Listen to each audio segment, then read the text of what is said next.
Hello. Hello. Good afternoon. We've been watching everyone come in.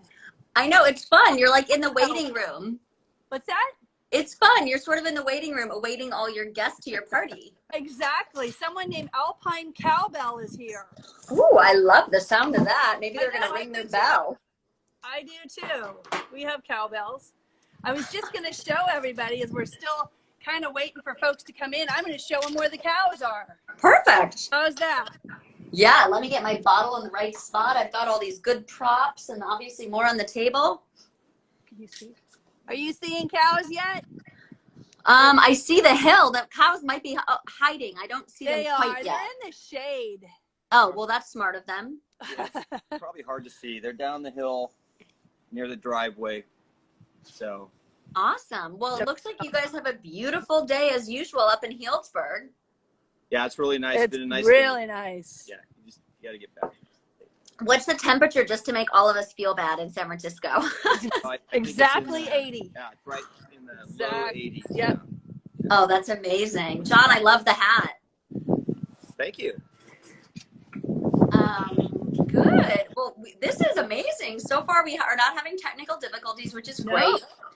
And we've got We were talking about that earlier. So we're out here in the country in the north end of Sonoma County, and sometimes we lose Wi-Fi and signal. So if we lose you, we'll just come right back on. So that sounds great. So yeah, guys, if all of a sudden Clover times out, no problem. We're going to be here until 5 p.m. Pacific. So just pop back on and join us, please. Wow, we've got a lot of people. It's like, right, people are on time today. Hey guys, happy Friday.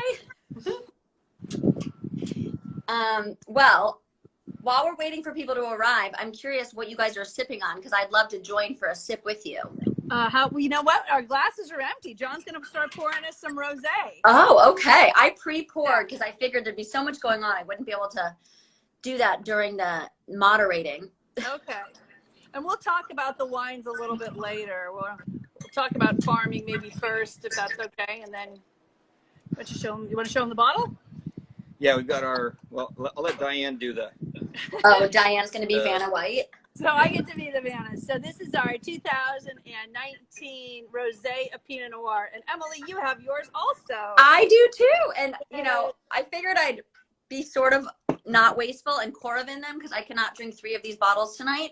And you know how I don't like to waste your beautiful wines. So you're Coravin. That's good. Yes, I am. What a Coravin is, it's really neat. It's a little contraption that kind of has the top of the wine bottle. Do you have it? You do? Yeah, it's in the rosé. And I'm So actually going to take it out. goes down inside, and that puts argon gas into the bottle, and the wine is extracted out through the cork, and then the cork reseals itself. So it just really preserves the wine. We keep ours in the wine fridge after that. They literally last 2 or 3 weeks. I hate to admit it, but I always have to put the bottle between my leg to pull the Coravin out. I don't know a way to do it otherwise. There's so much force. Yeah, there's our corks are in there pretty tight. Serving the wine. That's their job. Well, So goodness, we have a lot of viewers on. This is so, oh, cheers. Yeah. And all you folks at home, if you have some Bucher you want to open, that's great. And if not, grab whatever tastes good to you this afternoon. Clover milk. I know, I should have baked some cookies. That would have been perfect. After we did the wine and cheese, finish up with some cookies. Absolutely. I mean, I'm sort of hooked on this Clover cheese. And it reminds me of being a kid. We would always have sharp cheddar or medium cheddar at home. So I just did a whole spread of all the cheeses that Clover produces for this lovely tasting. Oh, yeah. No, it's great. Yeah, we had We have one too. We have it over in that little picnic basket right here. We're going to bring it out later when we kind of start talking about the wines a little more specifically and about the cheeses. Yeah. Well, good. Well, the sharp cheddar is really nice. Very nice. I know, it is. That's the one I always open first. Well, maybe I'm wondering if we should kick it off. It's 4:03. It seems like we have a very punctual group. So should I start asking you guys some questions? Do you feel ready? Sure. Okie dokie. So hello guys, welcome. For those of you that might not know me, my name's Emily. I have a blog, Jet Setting Fashionista, and I also, full disclosure, work with the Bucher team. I do marketing for them. I'm a very big fan, and I've also gotten to know the Clover Sonoma team. So we thought it would be fun to sort of all come together and have John and Diane Bucher share their amazing family's history, farming history, wine history. There's just a lot of great content. So, John, Diane, would you guys like to kick it off and sort of tell us a little bit more about yourselves? Sure. Well, we can start with a little bit of the history of the farm and where we've come from there. My parents purchased this property in Healdsburg in late 1958. My folks originally immigrated from Switzerland, from the near the city, right outside the city of Lucerne, Switzerland.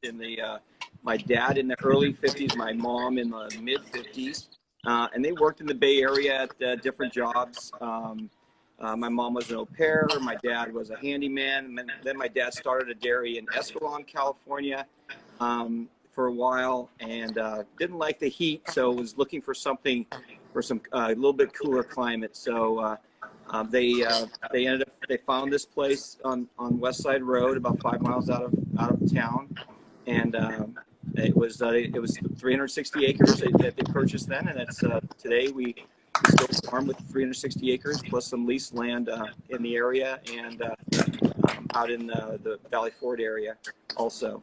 So we've been producing milk selling directly to Clover since 1999. Before that, we were with the what was originally the Petaluma Cooperative Creamery, and it became the California Cooperative Creamery. And, cool. And so we've been producing milk. A tanker load of milk, or a milk truck, has left our farm, if you think about it, every day for over 60 years. A tanker like what we see in the gas station dumping gas, that size tanker? Well, my point is that milk has left this farm every day for over 60 years. And it's kind of, it's sometimes, when you think about it in those terms, we just, sometimes as a farmer, you take it for granted that the milk is here picking up the milk, but we literally, it's been every day for over 60 years. And some of those days have been stressful when there have been big storms and trees down on West Side Road, or when we were evacuated and all the freeway on-ramps and off-ramps were closed, and John's on the phone with the fire chief making sure that the trucks can come in and take the milk. I mean, I remember this October when the fires hit, and Diane, you had to do a 360 to go save the cows. That's what farmers do. The cows are the... Good point. There's been some whether it's sleepless nights, rain, whether there's heavy rainstorm or a power line down, or like you mentioned, Emily, the fires. There was some interesting yeah, I mean, California, we've had a busy couple years. We have. But look behind you. It's still beautiful. The sun is shining. You guys have smiles on your face. The cows are making delicious milk. So I think we're all doing okay, considering. Yeah. So anyway, my folks started with about 50 cows, and we are milking 50 cows twice a day. We grew the herd. My dad grew the herd to about 500 cows when I came home from school in the early 80s, and we subsequently grew the herd to about 800 cows, and then we cut the herd back to about 600 cows when we converted to organic in the early 2000s, the mid 2000s. Okay. And we currently milk 600 cows. We have a total of 700 cows. There's always a few cows that are on vacation, so to speak. Oh, I know. I was like, I keep quoting 700. What am I doing wrong? Because 100 are on vacation and shifting. Yeah. It's milking cows total, but there's always a certain group that are in their rest period, what we call their dry period, and they're resting and recuperating from milking. It's basically vacation. I love the sound of that. How much vacation do they get per year, these cows? They get 2 months pretty good deal. Oh my God, is it 2 months in a row or like every couple weeks? Yeah, it's 2 months in a row because what we do is the cows go dry, right?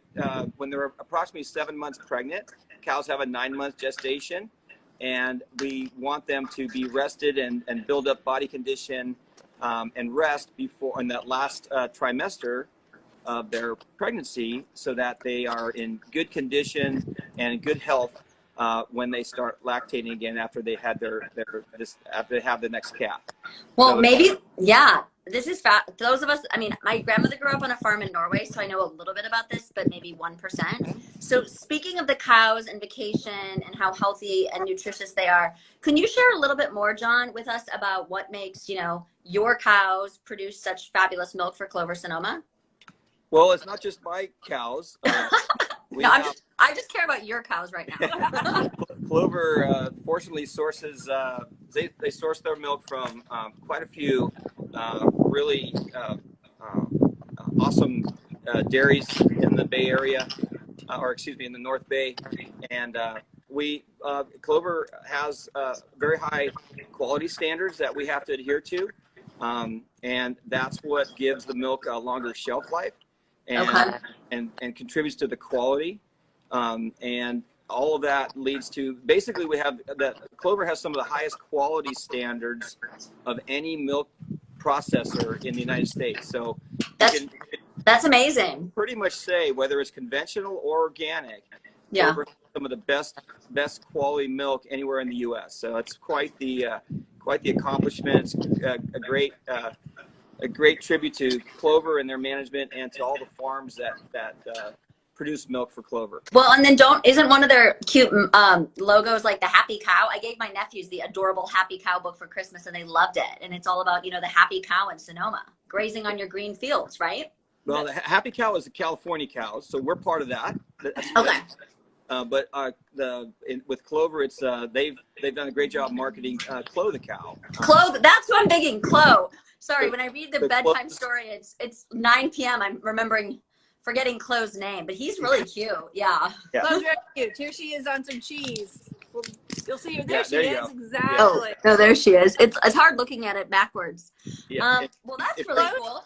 And for those of you on our patio, if anybody wants a picture, I have a picture of Farmer John Bucher with Clo standing right here. Oh my God, that's amazing. It's an amazing photograph. She was beautiful. So something that's interesting about Clover, which until I moved to California, so I know that a lot of people watching are probably in California, but they're probably, I know some of my viewers are in Chicago, and out east in New York, and Clover is a product that you can buy. Whole Foods has it. You can buy it in, across the country. So that's really great for people to know.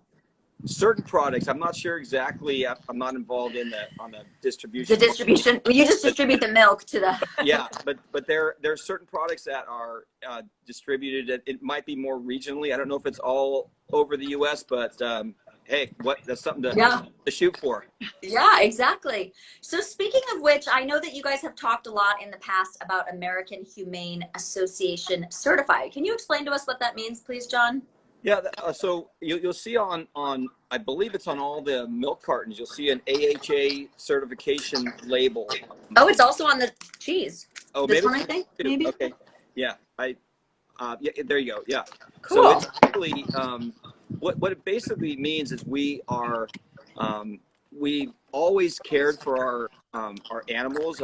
That's part of the mantra and the overarching theme being a Clover producer.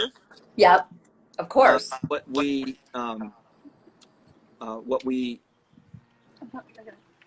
yeah, I want to bring it back. No. What we're so what the AHA certification talks about is not only do we care for our animals, we care about and we are really we monitor the welfare of our animals. We are actually certified in a form where we actually an organization comes out and there's a third-party certification and audit that happens on all the farms to ensure that that we are taking steps. There's an assurance, a certification assurance that we are treating the animals well, and not only myself, but I have to train my employees, and they have to sign off that they are they will they have to sign an affidavit that they are going to be caring for the animals correctly. And in fact, it's with my employees, they won't. I made it very clear that they can't work for me unless they are adhere to those standards. And that's amazing. so it's we're getting some comments. I'm trying to listen to you and also moderate the comments. We're getting, first of all, we've got someone that's a fan of Clover in Ohio. Woohoo! We got some Midwesterners, I told you. And we have somebody else commenting on literally one of the main reasons they buy Clover and love the product is because of the humane treatment. So, I mean, those of us animal lovers, I mean, the thought of abusing animals is just horrifying. So it's really amazing that you guys and Clover stand behind these practices. Yeah, and they've been certified with AHA for quite a few years, and over 20 years. So Clover really took the lead on that, even nationally. We're the first milk processor that asked all the farms to become AHA certified. And I remember being in those first meetings, and it was not, you're talking about a bunch of gruff farmers that are going, scratch their head going, what, you want us to do what? Right. And it was very much at the cutting edge, and it took us a few meetings to kind of come around and accept that. But at the time it was really no one else was doing that, and so it's always challenging to implement that. For sure, and to be leaders. I have to give Clover a lot of credit because they really stuck to their guns and really wanted us to do that. And now today, I think a lot of those practices that we have been doing for over 20 years, I believe, are pretty commonplace in most farms. So they took the lead on doing that, and it was the right thing to do at the time, and it's the right thing to do now. That's amazing. I mean, God bless Clover and California. California is always sort of, us coastal places seem to be ahead of the game, trying these crazy ideas, and it's obviously stuck and everyone's following. So that's amazing. Not crazy, but crazy at the time to people that are like, what does that mean? Yeah, a little outside the box, so to speak, where you're pushing your comfort level. Or outside of the barn, we should say. Yeah, exactly. So, but that's a big part of what we do, and it's important. And as you said, more. I think the public is, whether it's your dog or your cat or your own animals or how other animals are treated, it's something that is important to the public, to the consumer. And I think, again, like I said, it's the right thing to do, whether anybody is looking or not. But it's that seal of approval is really something that Clover is done. And I think it's our job to educate the consumers. If people didn't know to look, they should be looking, and they should only be shopping stuff like that. So this is really good. Yeah. So speaking of farming and practices, can you talk about your diversified farming operation over there at Bucher Farms, please? Yeah. So back in the obviously we're in Healdsburg, one of the northernmost dairies in Sonoma County.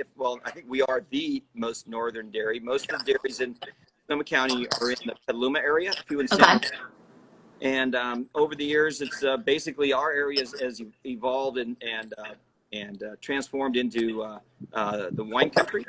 And we're the last holdout, although in the mid 90s, we were looking at some numbers. I was talking to my parents about ways we can diversify our farming operation and add more value to our business.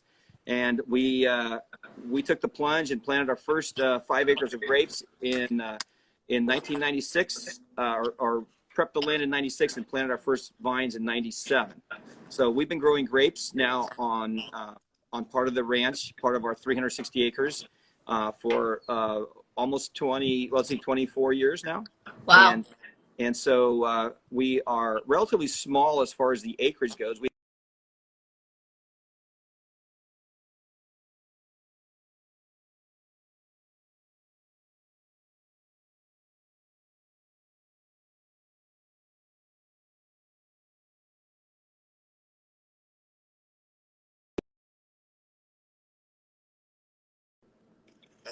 Oh, you're back. Okay, good.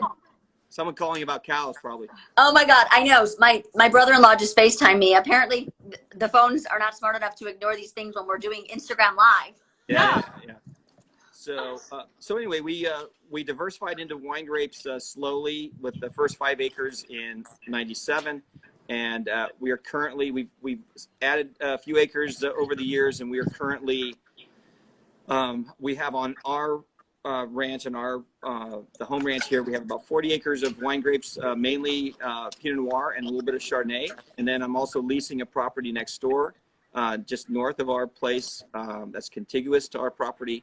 It's another 16 acres next door. So we farm about 55 acres of wine grapes.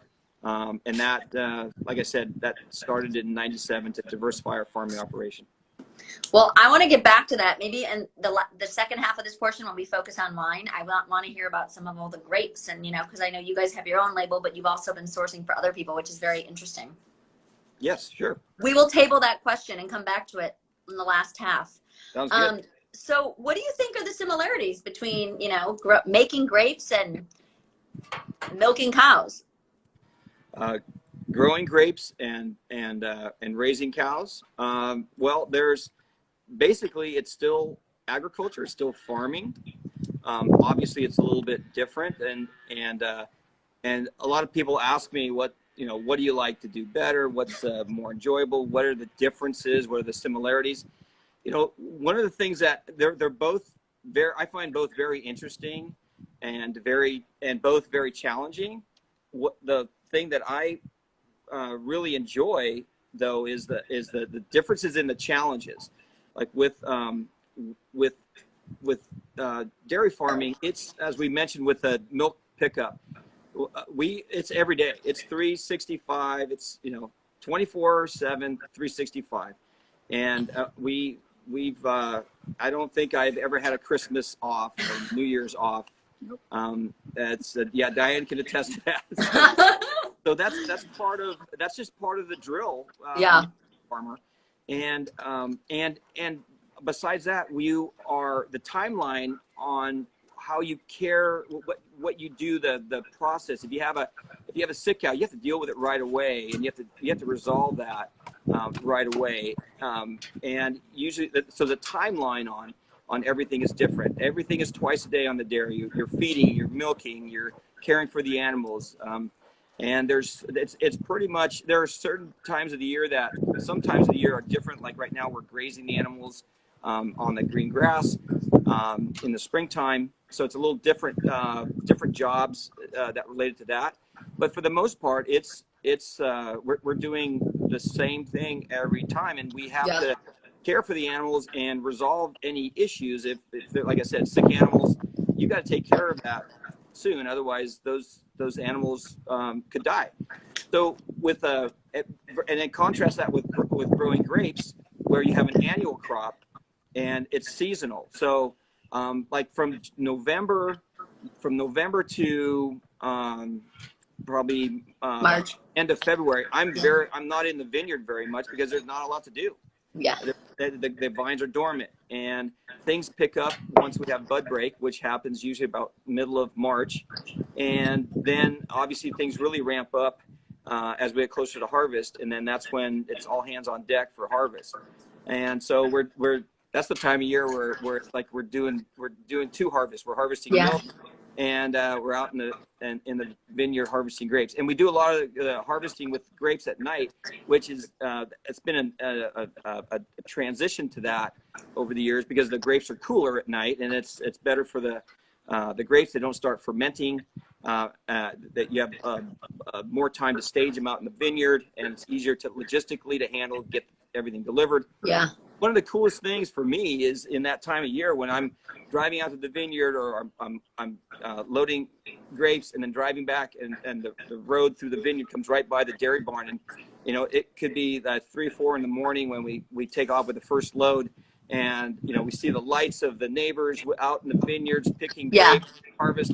I see the lights at the dairy barn. I know my guys are milking cows, and it's really a cool time of year, meaning there's just this kind of unspoken camaraderie thing on the farm, different things happening at an hour that everyone else the whole rest of the world is sleeping. Yeah, and you guys are just creating this amazing product. Well, it's Yeah. funny because during harvest months, when I'm driving back and forth between San Francisco and Sonoma or Napa, and I see the trucks with the bins on the back, I'm like, yay! Like, why make it's just the best time of year. So speaking of which, for those that don't know, John, approximately what months do you guys harvest your Pinot and your Chardonnay? We usually start end of Pinot is one of the earlier varietals that is ripe. We are actually, in fact, right now we are seeing the blossoms developing, the little flowers developing on the clusters right now, just starting.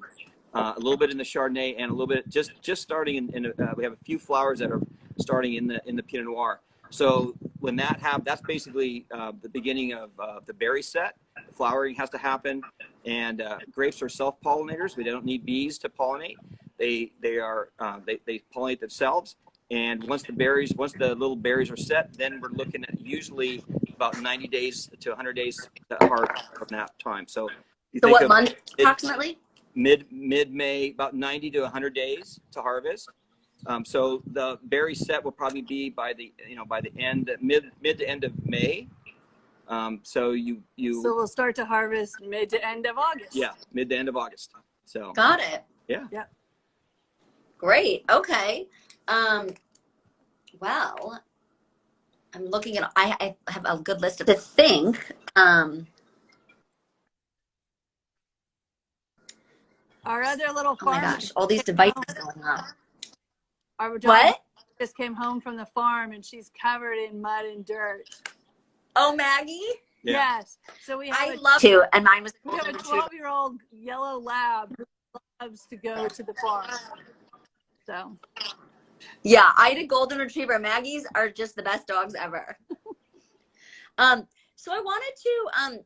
We have like a couple more minutes that we want to talk about Clover, and then we're probably going to move on and drink a little bit of wine and still talk about Clover and their amazing cheese, which is going to pair with the wine.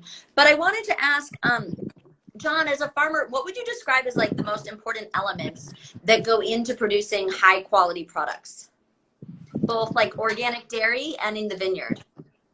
Yeah. So we, as mentioned, we've been here since the late 50s with my parents starting the farm. We did our organic transition in mid 2000s, planted the grapes in the mid 90s. Some of the grapes started that, and then converted to organic on the dairy in the mid 2000s. So we've been certified organic now since about 13 years now.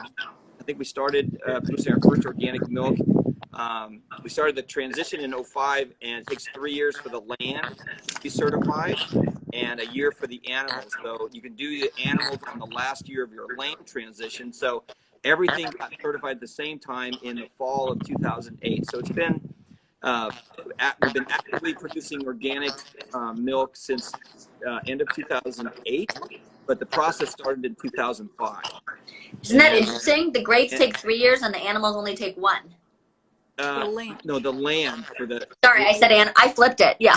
Yeah. So at the land, you have to leave you cannot, and being certified organic means you cannot use anything synthetic on the land or on or in the animals. So no synthetic herbicides or insecticides, no antibiotics, no products no hormones, none of that can be used in organic dairy farming.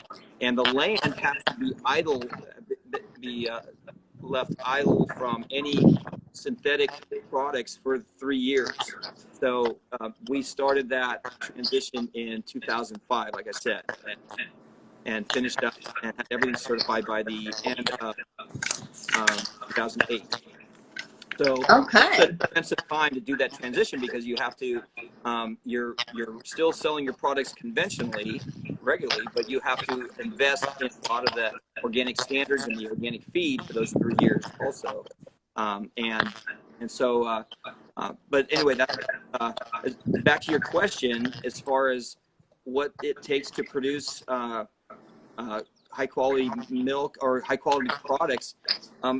Part of it is our relationship with Clover. They they expect, like I said, they have the highest quality standards, and we have to adhere to that. Yeah. And in order to be a Clover shipper. But we've always, my parents, my dad was always a stickler for quality.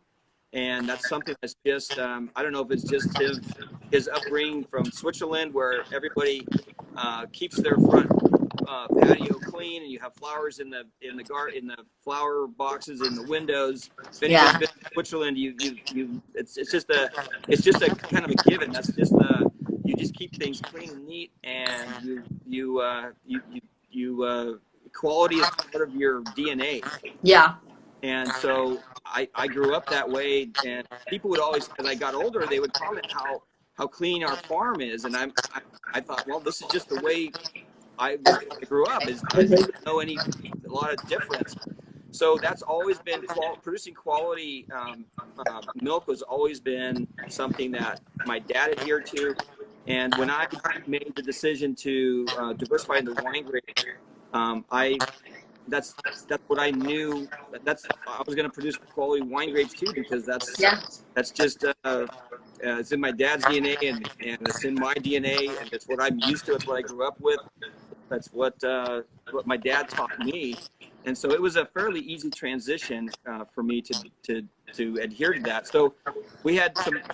Not only do we produce milk for Clover, but we've had the opportunity to produce some grapes for some wonderful wineries that are here local. One of the longest tenured wineries that I work with is Williams-Sonoma, who they pretty much put the Russian River Valley on the map between Williams-Sonoma, Rocchioli, and Gary Farrell are probably some of the three earliest pioneers, plus Davis Bynum, probably 3 or 4 of the earliest wineries that pioneered into planting and making Pinot Noir, planting the grapes and making the wine. So, that I knew that's I wanted to work with some quality wineries, and had the opportunity to sell grapes, some of my first grapes, to Williams-Sonoma. We've partnered now for over 20 years. So wow. And yeah, I wonder if that's the first place I tasted Bucher grapes, because I also adore their wines. And you have a Williams-Sonoma that says Bucher on it. Yes, we do. They do a vineyard designate from our Yeah, I'm actually doing an Instagram live with their winemaker Jeff in a few weeks, so we'll have to join, and I'll ask him questions about the Bucher grapes at Williams-Sonoma. Yeah. Yeah, I've been working with Jeff for almost a little over 10 years, when he started as the assistant winemaker for Bob Crawl, and now he's the head winemaker there. Yeah. Great company to work with, great winery to work with, great people to work with there. And that's one of the things that, part of, just like any business, you partner with, you try to surround yourself with good people. I couldn't do everything I do on the farm by myself with the number of animals we have. I've invested in some real quality employees, and we've partnered with quality partners with Clover Sonoma, and with folks like Williams-Sonoma and other wineries that we've been working with for years. Holdridge Winery is another one. Papa Pietro Perry up in Dry Creek is another one. Ramey Wine Cellars, Mary Edwards. If some of you know Pinot Noir, you know some of those names. Yes. What a lineup. That's really exciting. So you were selling grapes to those guys, and then what sort of led to you deciding that you wanted to make your own label? Well, as John said, we've been selling fruit to other wineries since 1997. And then we just kind of decided, we were thinking about it, and the way our family is and our children were growing up, and we decided that we wanted to kind of put our own name on the label. It was just kind of the right time to do that. So I'm going to do a visual. And we have a few people drinking along this rosé. They've been commenting. It's so beautiful. Good. Cheers. So we started Bucher Wines in 2011. Next year will be our 10th anniversary of the wines. And we started very, very small. We made 165 cases our first year. We're up to about 1,300 cases now, which is still very small. But it's been good. And the kids kind of, depending on what they're doing with their lives, they help out with tastings and things like that. But pretty much it's John and I. John's in the vineyard, and then I kind of run all the sales and marketing and office and all that kind of stuff. Deliveries, people in Sonoma that get door side deliveries, luckily, they'll That's usually get to see true. Diane. That's true. And actually, this is an interesting, we never talked about this before, Emily. If anyone wants to purchase our wines, we're going to donate 25% of all the sales that are generated from this Instagram live to what's called Clover Cares. It's the charity arm of their company that kind of takes care of our area here in Sonoma County. So it's Clover's a very giving company, so we're going to donate 25% to their charity. Oh, that's awesome. So guys, did you hear that? So those of you that joined and either drank with us or didn't, and now you're having FOMA, now after this tasting, you can just go to Bucher-wine/shop. And as long as you put something Clover related in the code, we will, John and Diane will be giving 25%. That's amazing. But yeah. I don't even know if we mentioned that to Clover. We're just No, I don't think we did. So, Hey guys, surprise! that's what we're gonna do. So That's the best kind of gift when nobody expects it, and it's just a lovely surprise. and to Diane's point, I mean, Clover is they are always giving in the community, and with everything going on with the COVID-19, and I know they donated money for a ventilator at Petaluma Hospital. They're always being asked to donate, and they're just wonderful about stepping up and being and contributing back to their community. And Yeah. so we feel that, especially in the time, we would love to do anything we can to help their main cause, because they've been good to us, and we want to be also part of that giving part of back to the community. Well, speaking of them giving to the community, I'm just going to do a plug for one more thing they're giving towards that you guys actually know the folks at Stockholm Petaluma. And next Saturday, Clover has helped organize, we're doing an Instagram live with Chef Robert, and Robert's going to teach the Swedish pancake recipe. And Clover donated all the ingredients. So for the whole month of May, anyone that buys a Swedish pancake, you're going to get a delicious chocolate butterball from Stockholm Petaluma. And you're going to get to enjoy a cooking class. So I feel like, I mean, Diane, I know you were cooking last week, some bread. Everybody's just enjoying baking during shelter. Well, baking and Pinot, we should say, right? Yeah. It's been fun. I've been in the kitchen a lot. Yeah. So speaking, I'm still sipping the rosé, but you guys tell us how you feel about moving on to the Pinot, or, what you want to do next. We want to talk a little bit about the rosé, because Perfect. it pairs super well with here. You hold that. I'll be Vanna. You can be the Vanna. So we have some Clover cheeses here. We have some sourdough bites from the Rustic Bakery. And I can also be Vanna. I am obsessed with these. I cannot stop eating them both. So when we were tasting through the cheeses with our wines, we felt that the pepper jack, we have the organic pepper jack, seemed to, because it's a little spicy, and if you think of rosé, it's got good acidity, it's crisp, clean. It pairs really well with some little spicy Asian food. We figured that the pepper jack would pair really well with that.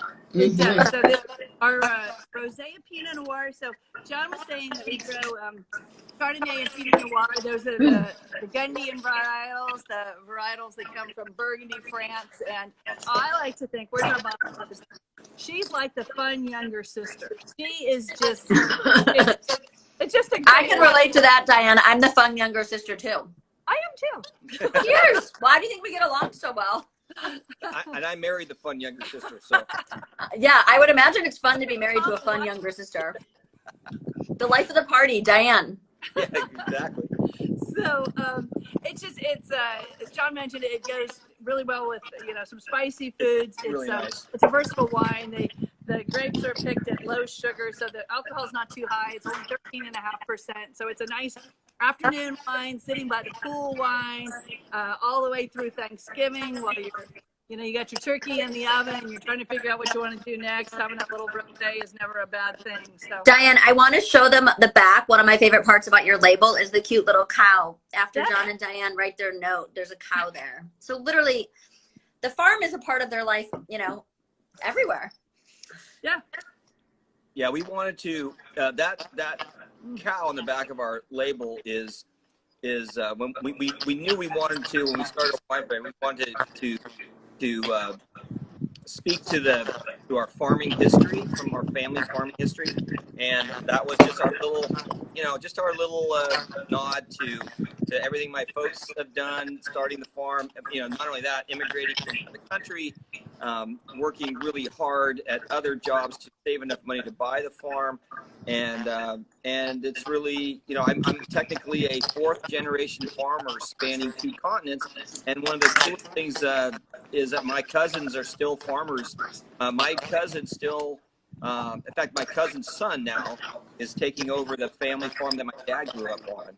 So it's, Wow. you know, we talk about over 60 years here. Yeah.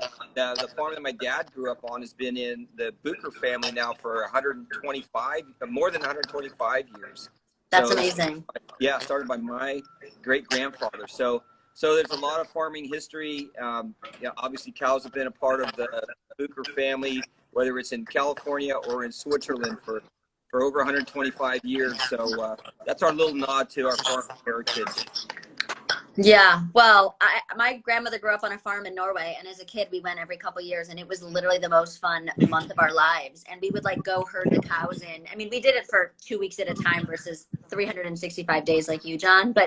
And we would come home, and our boots, everything would just smell like manure for like 6 months. But it's fun. There's something about, I mean, I don't know. There's just something about natural, you know, the animals and creating your own products. It's really cool.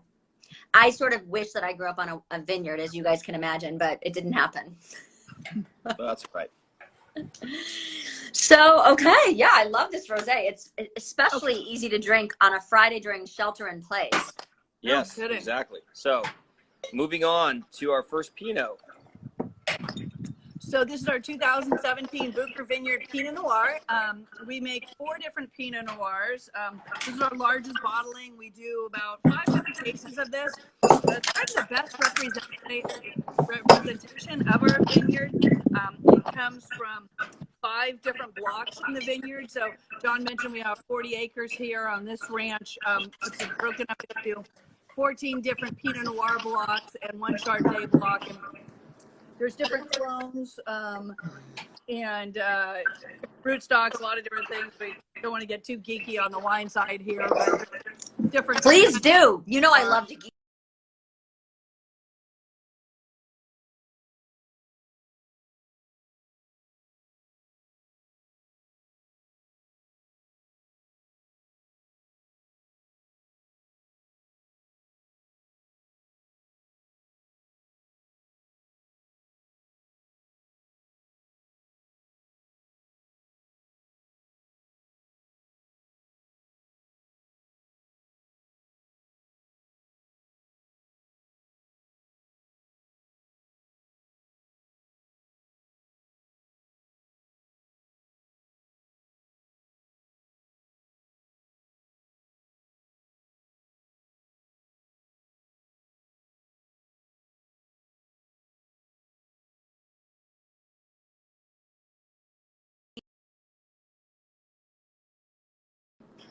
Oh, you're back. We're back. Oh, you're back. Yay. I was just sort of talking to myself. I don't know what people heard or if they heard you. I was talking with one of the viewers about I don't they know were how saying long they you were going. Oh, so you guys could see yourself? Because I could see myself, but not you. Well, welcome back. Great to see you guys. Thank you. You too. So where were you? You were talking about the 4 different. So we were just talking about Talking about the 17 Bucher and how it pairs wonderfully with the sharp. Clover sharp cheddar. Yeah. It's really nice. I know. I've already had this pairing even before today's tasting, and it's heavenly. Yes. So it's this one. Love this cheese. Thank you, Clover. They sent over some beautiful cheeses. Well, we buy them in the grocery store anyway because we're very blessed that we can buy them here in Sonoma County. But then they also shared with us some of Lala's rosemary strawberry jam, which is lovely. And again, And obviously the rustic crackers. By the way, you know what would also be really great with these Bucher wines? Once we ate our way through the cheese and crackers is the Clover cookies. Have you guys had those? They're dangerously delicious. No. Yes. I'll give you a box, Diane. I have a bunch. The shortbread lemon are my favorite. Wow. What are the Girl Scouts going to say? What? What are the Girl Scouts going to say? I mean, they're giving them a run for the money. The rustic cookies are delightful. Every time I open one, I finish them in like 2 nights. It's sort of dangerous. So anyway, it pairs really nice. It's a really nice. It goes with the fruit forwardness of the wine. Pinot. We're somewhat spoiled growing Pinot Noir and making Pinot Noir wines, because the Pinot Noir wines really pair wonderfully with so many different foods. And if you think of Thanksgiving dinner, and there's whether it's poultry or ham, I mean, Pinot and pork is just. I actually like Pinot with my turkey. I had a debate with someone. They're like, Cab, and I'm like, no, I'm having Pinot with my turkey. So I guess it's just to each their own. Well, and it pairs. I mean, if you think of Thanksgiving dinner and the different types of food that you are normally served at Thanksgiving, Pinot can really pair across the board with so many of those, and that's what makes it such a versatile wine. Not only for as an appetizer, like with the rosé, with the something a little bit you can do spicy. You can do anything from poultry, pork. It's a wonderfully versatile wine that goes so well with so many different foods. And servers in restaurants love Pinot Noir because as everyone's ordering, somebody has fish and somebody has chicken and somebody has beef and they want to share a bottle of wine, they're going to go to a Pinot because it goes with everything. Yep. This is all music to my ears. I couldn't agree more. I love Pinot.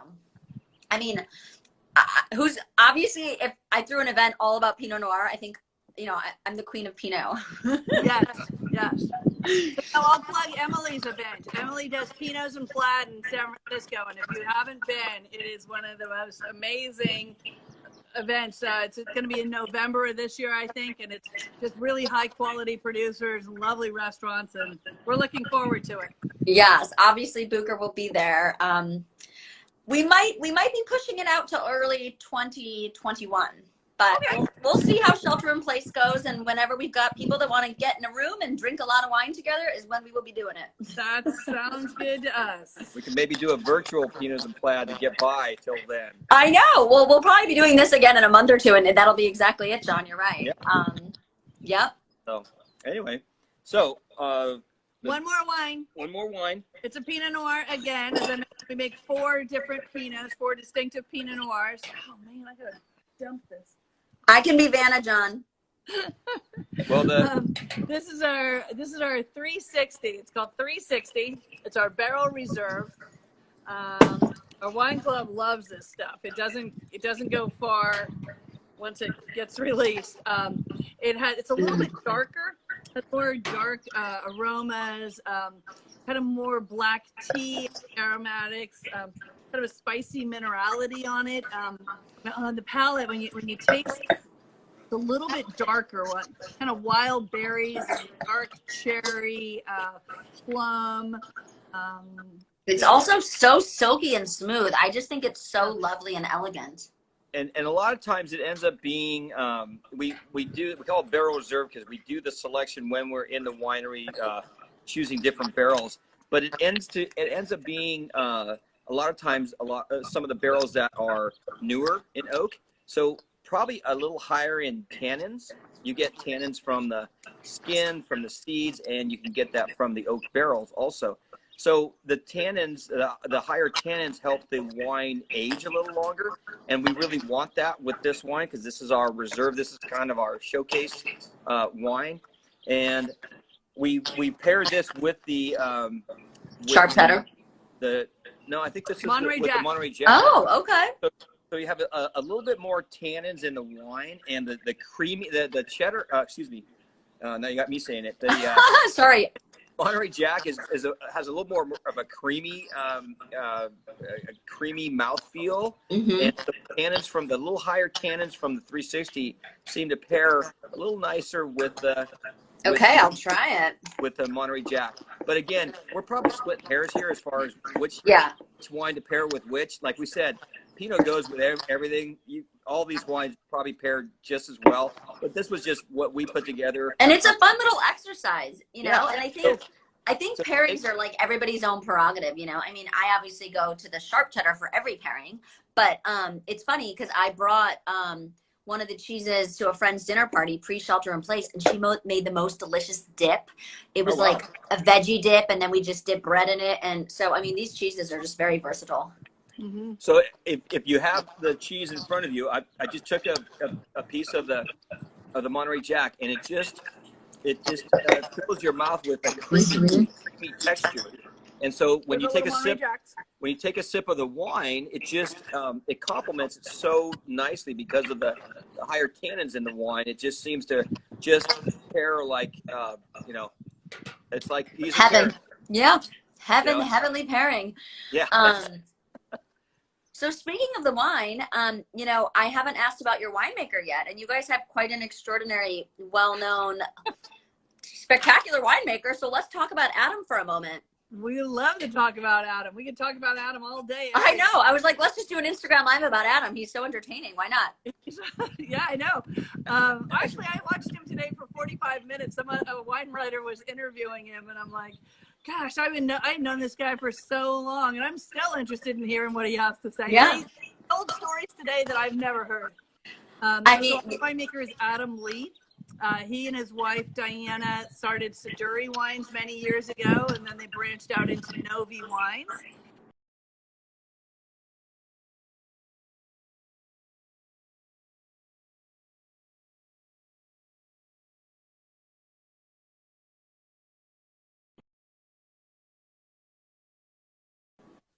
oh, hi. Okay, we're back. We're back.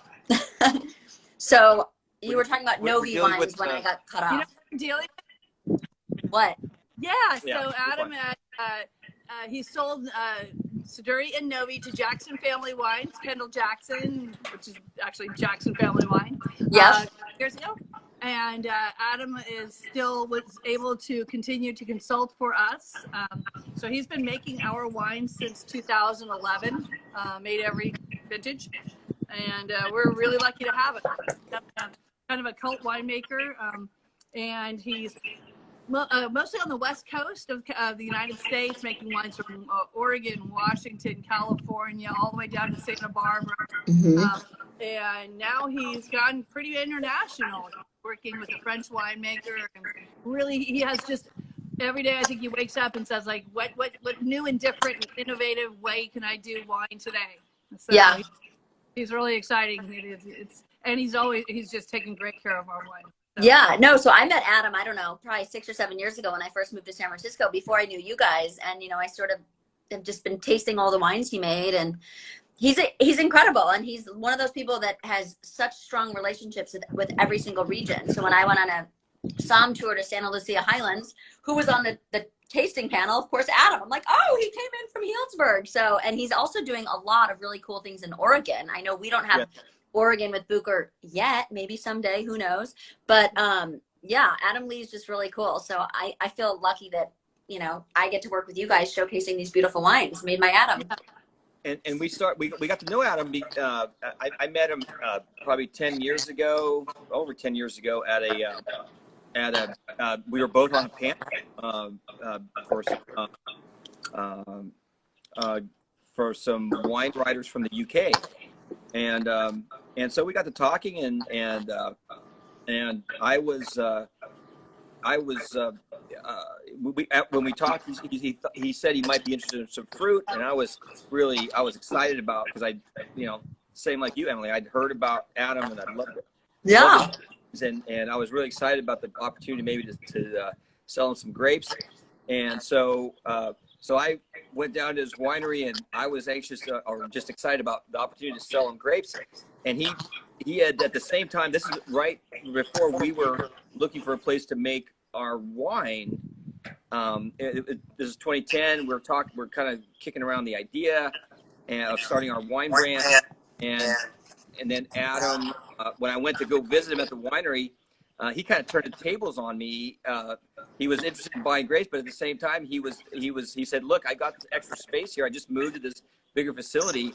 If you're interested in making wine, I'd wines. I'm like, I almost like didn't know what to say. Tom called me and he says, I got great news. Yeah, Adam Lee has offered to make our wine. Yeah. Oh my gosh. So that must be the facility really, in Santa Rosa that he was in? Yeah. So we've been looking for places and we're trying to find the right fit, and it worked out perfectly because he was taking in some grapes for his brand, Siduri, and we could bring in our fruit for our brand. Perfect. And have it made at the same place.